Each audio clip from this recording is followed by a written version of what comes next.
Sa palagay mo, kailan ka huling pumasyal ng Binondo? Siguro kung matagal-tagal na.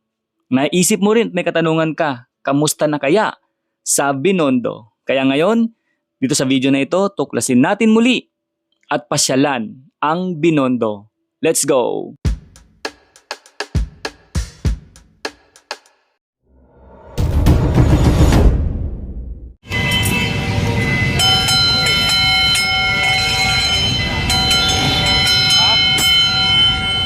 Welcome muli sa akin channel. Ko nga pala si Daddy D. Shout out sa mga kababayan nating bayaning OFW, Filipino immigrants all over the world at dito sa ating bansang Pilipinas, Luzon, Visayas at Mindanao.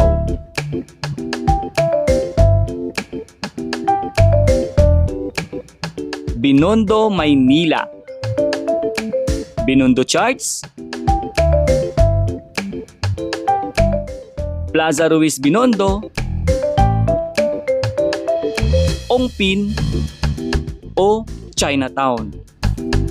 Marahil ang mga katagang ito, pag narinig mo, ay pamilyar na sa'yo kung anong lugar. Simulan natin sa harap ng simbahan ng Binondo.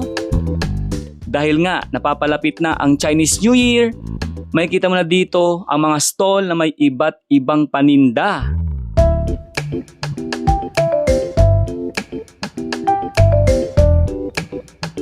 Kagaya na lang ng mga pagkain at mga pampaswerte o lucky charm.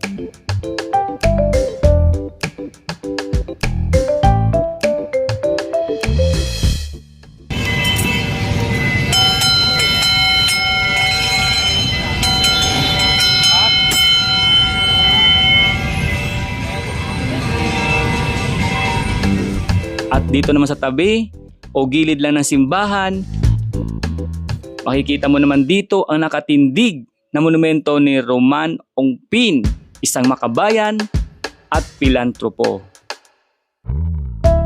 Pagkatapos niyan, ito na ang Ongpin. Welcome to Chinatown.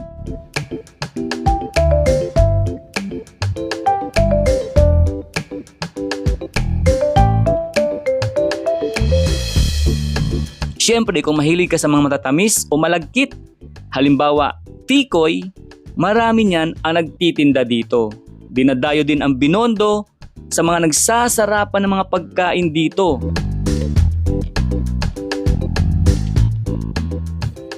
Siyempre, may mga prutas din.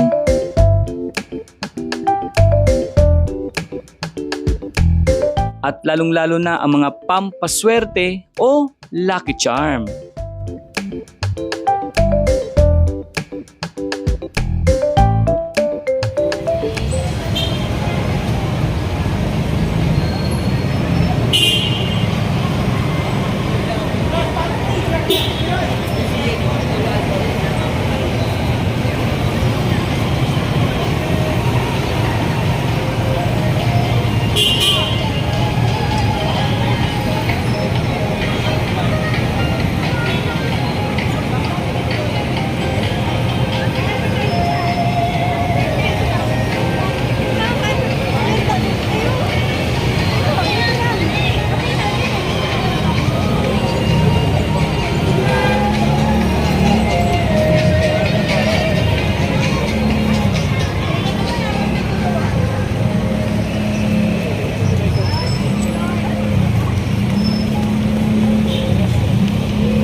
O paano ka bayan? Hanggang sa muli, ako nga pala si Daddy D at maraming salamat sa panood mo ng aking video. Ingat ka palagi, mabuhay ang Pilipino, mabuhay ang Pilipinas. God bless us all.